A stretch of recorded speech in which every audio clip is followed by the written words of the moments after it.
So wannan strategy da zan nuna muku shi yanzu yana ɗaya daga cikin strategy da nake amfani da shi wajen yin trading a wannan financial market ɗin, wanda ina amfani da shi wajen yin trading a funding account nawa, sannan at the same time ina amfani da wannan strategy wajen yin trading like a personal account nawa. So wannan strategy ne wanda at least zai iya ba ku win rate almost 70 to 80% definitely. So idan kana struggling maybe akan trading, maybe kana neman strategy da za ka dinga amfani da shi wajen yin trading, so maybe kana kallon wannan bidiyon ko ya gode ma Allah, domin na tabbatar maka wannan strategy zai maka aiki, like za ka fara making money a trading da wannan strategy. So before mu shiga cikin wannan bidiyon, duk wani wanda yake so ya join maybe one-on-one mentorship nawa, inda zan yi guiding naka step by step inda za ka fara yin trading as a complete beginner. So za ka iya duba asan wannan bidiyon, akwai link na farko, idan kai clicking za ka min DM, zan tura maka full details akan mentorship din. Sannan still ka kuma ta ku danna mun subscribe and then ku danna mun like wannan bidiyon. Alright, kamar yadda kuke yanda kanan no daily bias strategy. So abin da ake nufi da daily bias shine bullish ko bearish. Let's assume yanzu kai ne za ka yi trading, maybe za ka iya bada 1 hour, 2 hour ko 3 hour kai analyzing markets, ka tabbatar da wannan markets in bias ne a ciki ko sellers ne a ciki. Kun gane ba? So a wannan strategy za ku gane muku no daily bias, like baka needing wannan, baka needing maybe ka bada 1 hour, 2 hour ko 3 hour kana analyzing markets. Maybe da wannan strategy like maybe 30 minutes ko 1 hour ya ishe ka. Sannan kuma na gaya muku wannan strategy ne wanda at least like yana bada win rate almost 60 to 70% win rates wannan strategy. So sannan wannan strategy ne wanda za ku dinga amfani da maybe time and price, za ku dinga using the time and price a wannan strategy. So akwai step da za ka yi following, wanda yanzu bari muku explanation nasu step by step. Step 1 shine mark previous day high and low. Like wannan dole sai ka yi shi, za ka ji maybe previous like day high da low na shi kai mark. Kun gane ba? So and then step 2 muka ci gashi nan wait for liquidity to be swept. So dole sai ka jira an yi taking liquidity nan da kai mark, maybe na high din ne ko kuma na low din ne. Sannan step 3 kuma shine gashi nan mark between 9:30 or 10:30 AM only ESD time. So dole sai ka yi mark din wannan lokacin. Wannan shine lokacin da zaka dinga amfani da shi kawai na yin wannan trade din. Iya wannan time din shine time da zaka dinga amfani da shi wajen yin wannan trade din. Ina fatan kun gane. So dole sai ka yi following wannan step da na muku bayanin su from step 1, step 2 and then step 3. So idan muka duba da kanan yanzu already mun riga mun shigo cikin chat. So akwai like kalar rules da maybe zaka dinga amfani da su kenan wajen yin trading da wannan strategy. Like number 1 ya kamata ku sani wannan strategy yana aiki ne kawai akan ES and NQ. Ma'ana US 500 da kuma US 100 ko kuma ka ce maybe S&P 500 da Nasdaq 100. So wannan strategy yana aiki ne kawai akan iya wannan asset nan. So ina fatan maybe na ga muku ka je kana apply nashi maybe akan wasu asset din kuma daban. Maybe ka ga bai baka aiki ba, ka zo kana blaming nawa. Akan iya wa'annan asset din guda biyu ne wannan strategy yake aiki, and then kuma zaka iya back testing. Kun gane ba? Sannan wannan strategy zaka yi amfani da time frame ne kawai guda biyu, like 15-minute time frame da kuma like 1-minute time frame. So wannan sune time frame din da zaka yi amfani da su wajen yin using da wannan strategy. So idan muka duba for now yanzu mun riga mun shigo like cikin chat namu, kashi nan mun bude like chart na ES. Yanzu an fara bada example akan ES and then kuma sai mu je NQ. So abu na farko da zaka yi shine zaka yi mark din previous day high da kuma previous day low. So wajen wannan mark din zamu yi amfani da daily candle ne. Kun gane ba? Zamu yi amfani da daily candle, that is daily time frame kenan. So amma iya wannan strategy kai zaka dinga amfani da 15 minute ne da kuma 5 minute. So idan muka duba da kanan zamu ga duka wannan candle din kowanne yana matsayin 24 hours ne, that is one day kenan. So zamu je mu duba like candle din da zamu yi mark din high din shi da low na shi. Let's assume an za ce wannan shine candle din jiya. So za mu yi mark din high din shi sai mu yi mark din low na shi. Misali idan muka yi mark din high din shi da kuma low na shi, maybe muna expecting wani another candle zai fito yau kenan. Za mu ga so ai wannan shine low na shi, wannan da muka yi mark din wannan point din nan kamar yadda muke gani. And then at the same time idan muka duba kuma za mu ga wannan shine me, wannan shine high na shi. So mun riga mun yi mark din wannan candle din kenan. So maybe yanzu muna expecting idan wani another candle ya fito maybe a cikin shi haka, wannan candle din maybe ya zo ya taking wannan liquidity ko kuma ya zo ya taking wannan liquidity. Kun gane ba? Amma dai definitely wani candle zai fito. So wannan zamu mark din previous one ne. So after bayan ka tabbatar kai mark din high din shi da kuma low na shi, wannan shine step 1. Sai kai switching kuma zuwa me? Sai kai switching zuwa 15-minute time frame. So idan muka duba yanzu gashi mun riga mun da 15-minute time frame. A 15-minute time frame gashi nan wannan shine previous high din, wannan kuma shine previous low din. So step 2 sai an ce muku me? Sai an ce ku jira a fara taking ɗaya daga cikin wannan liquidity. Like idan high din ne ko kuma low din ne ka dai jira a taking ɗaya daga cikin wannan liquidity. So yanzu zamu jira. So idan muka duba daga nan za mu ga already gashi yanzu an riga an yi taking wannan liquidity. So after an riga an yi taking wannan liquidity sai an ce muku mai step 3. Step 3 sai an ce muku ku jira time. Time din ce ku jira shine me? Shine 9:30 am ko kuma 10:30 am. Kun gane ba? ESD time kenan. So zaka iya zuwa cikin trading view ka je kai setting na shi. So wannan shine time din kawai zaka dinga amfani da shi wajen yin trading da wannan strategy. Dima wannan time din ya wuce, so no need kuma ka dawo kana ƙara amfani da wannan strategy. Kawai ka bari setup din ya wuce ka kenan sai dai ka kuma jira another day. So wannan shine yanzu zamu jira time din kamar yadda muke gani. So zamu jira time din, I think zamu jira shi zuwa yanzu maybe zuwa wannan point din kenan. Ga wannan point din nan like maybe zamu iya samu mark gani. Nan shine 9:30. So zamu jira 9:30 ne zamu jira 9:30 ko kuma me? Ko kuma ka jira like 10:30. Cikin wannan point nan guda biyu, a nan point ne zamu jira maybe sai nan ya zo, sannan maybe zan kuma nuna muku abin da za ku yi next, abin da za ku yi. So yanzu zamu jira kamar yadda muke gani.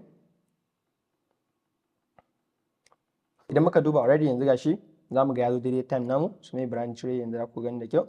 So ya zo time namu da na ga muku like 9:30 ko kuma like 10:30 am ESD time kenan. So zaka je ka canza setting na cikin trading view naka. So after ya zo wannan time din, next abin da zaka yi mark din like 15-minute swing points, and then kuma zaka yi mark din 15-minute like FVG. Idan baka san me swing point ba ko kuma FVG, bari mu muku explanation. Abin da ake nufi da swing point maybe shine duk wani high da kuma wani low. Kamar nan kun ga nan shine swing low ba, nan kuma shine maybe swing high. So wannan shine abin da muke ce mai swing point, saboda a wannan point nan duka akwai liquidity. Idan ba ku manta ba, sunan liquidity point nan shine muke ce mai external liquidity. Sannan kuma abin da ake nufi da fair value gap, like candle ne guda uku zai baka su and then zai baka gap kamar yadda muke gani 1 2 and then 3. So sai ba da gap, that is imbalance kenan. So wannan shine abin da muke ce mai FVG. Shi kuma IFVG like shi kuma let's say wannan gap nan da ya bada, muna expecting idan trade din ya dawo ya zo ya tapping gap din like zai ci gaba tafiya kasa, like wannan pullback kenan, zai pullback zuwa wannan imbalance din. Idan ya zo tapping imbalance din zai ci gaba tafiya kasa, to da ya zo kuma sai tapping wajen kuma sai breaking wajen, ya closing the body kuma kenan bai expecting ba. So wannan ya tashi kenan a FVG ya koma a FVG, ma'ana inverse fair value gap. So duka wannan zamu amfani da su a wannan strategy kamar yadda kuke gani. So yanzu already gashi mun riga mun dawo chart namu, na ga muku anan abin da zaka yi mark din swing point, ma'ana high da low, sannan kuma zaka yi mark din like fair value gap. So shine abin da zaka yi anan. So yanzu anan idan muka duba yanzu zamu ga wannan shine swing point namu na farko, that is wannan shine low namu kamar yadda muke gani. And then kuma idan muka duba wannan maybe shine gap namu kamar yadda muke gani, right? So yanzu zamu jira trade din ya zo ya tapping wannan gap din kamar yadda muke gani. Wannan muna kan 15 minutes kenan. So zamu jira kamar yadda muke gani, gashi ne ya zo ya yi tapping. After ya zo ya yi tapping sai kai switching zuwa entry time frame naka, ma'ana 1 minute time frame. So after ka yi switching zuwa 1 minute, abin da zaka duba anan shine zaka jira market shift, sannan kuma zaka jira like IFVG, ma'ana inverse fair value gap. So idan muka duba daga nan yanzu ya zo ya taking wannan high din nan, wannan shine market shift namu, sannan kuma IFVG namu da ya bamu like gashi nan kamar yadda muke gani. So zaka dinga amfani da IFVG ne, ma'ana inverse fair value gap wajen shiga cikin trade din nan. So sai ka zo ka dauka like order ka long, ka zo ka sashi kai targeting zuwa wannan high din nan. Stop loss naka ya kasance yana kasan nan kamar yadda muke gani, maybe 1:3 anan, maybe za mu samu ko 1:2. So sai mu play mu duba mu gani.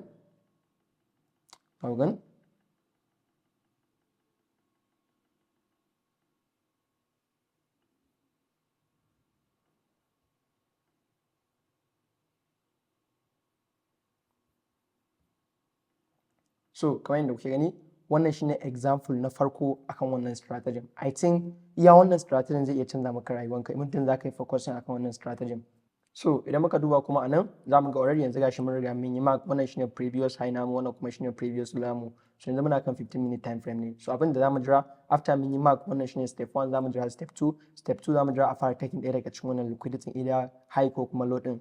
And then step 3 kuma za mu jira wannan time din na ga ku 9:30 ko kuma 10:30. Iya wannan time din shine time da zaka dinga trading da wannan strategy. So yanzu already za mu jira a fara taking ɗaya daga cikin wannan liquidity kamar yadda muke gani. So za mu gani already yanzu gashi ta nan point ma an riga an yi taking wannan liquidity. So ba da ka an riga an yi taking liquidity bane za ka shiga nan, za ka jira wannan time da na gaya muku. Idan muka duba time din za mu ga already na gaya muku 9:30 ko kuma 10:30. Like da muka duba I think ta kanan point kenan, gashi nan za ku ga ina amfani da mouse na.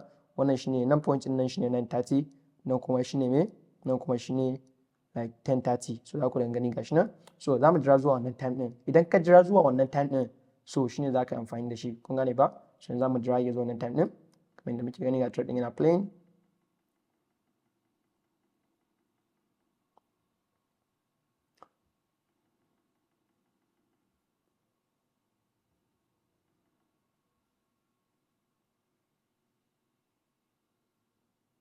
So gashi da kanan point din already yanzu mun riga mun shigo 9:30. So after mun shigo 9:30 na gaya muku sai me, sai na gaya muku za ka yi mark din swing points naka, high da low naka, sannan kuma za ka yi mark din fair value gap naka idan ba ku manta ba. So yanzu anan abin da zamu dra kenan already zamu dra mana forming duka wannan point din da na gaya muku. So na farko like zamu gani, I think wannan shine high din kamar yadda muke gani. So after ya mana mark din, mun yi mark din wancan point din, za mu yi mark din kuma wannan low din kamar yadda muke gani, wannan na 15 minutes kenan. Sannan next abin da za mu yi mark, sai mark din wannan IFVG din nan, wannan FVG din nan, kun gane fair value gap kenan. So gashi na mun riga mun yi mark kamar yadda na buku example. Za ku ga time din yanzu muna daidai 9:30 ne, muna daidai 9:30 ne mana forming wannan level din. So za mu dan jira ya zo ya je ya tapping. So kamar yadda muke gani gashi nan ya zo ya tapping. After ya zo ya tapping sai kai switching kuma zuwa 1 minute still.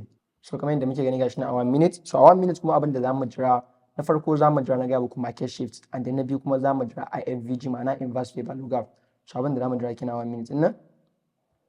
So babu rushing, kun gane ba?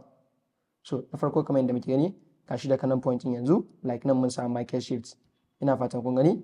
After wannan market shift din kuma da kanan kuma like gashi mun samu IFVG, that is inverse fair value gap. So za mu zo mu dauka order mu sai mu placing, za mu dauka short order mu sa mu targeting zuwa wannan 15 minute swing point din nan, and then stop loss namu ya kasance yana saman wannan point din kamar yadda muke gani.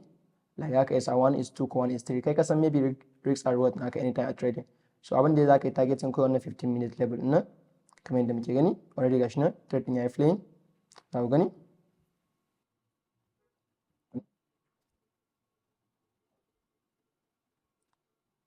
So dole sai kana da hakuri a trading, so dole sai kana da patient. So kamar yadda muke gani ga yadda trade din ya playing already, shi ma ya kawo TV. So wannan strategy da kuke gani like na muku bayani akan shi, wannan strategy ne wanda ina amfani da shi sosai wajen yin trading. Already na ga muku tun farko ina amfani da wannan strategy. So idan ka tsaya kai back testing iya wannan strategy, ka tsaya kai mastering, so za ka fara making money a trading, and then iya wannan strategy zai iya canza maka rayuwanka. Alright, so ina fatan kun ji daɗin wannan bidiyon, sannan maybe za ku yi back testing wannan strategy before ku fara amfani da shi. So wannan strategy ne wanda na ga muku tun farko like zai iya ba ku win rate almost 70 to 80%. So kuma already na duk wani example na riga na nuna muku, sannan duk wani step da za ka yi following wajen yin amfani da wannan strategy like na riga na nuna muku, maybe from step 1, step 2 and then step 3, kun gane ba? So wannan shine abin da already zan muku bayani a wannan bidiyon. Already wannan strategy ne wanda na ga muku ina amfani da shi maybe wajen yin trading a personal account nawa da kuma funding account nawa. So maybe za ku je ku yi back testing wannan strategy before ku fara amfani da wannan strategy. Sannan idan kuna son ci gaba da kawo ku kallon waɗannan videos din, ku danna mun subscribe and then ku danna mun like a wannan bidiyon. Peace out.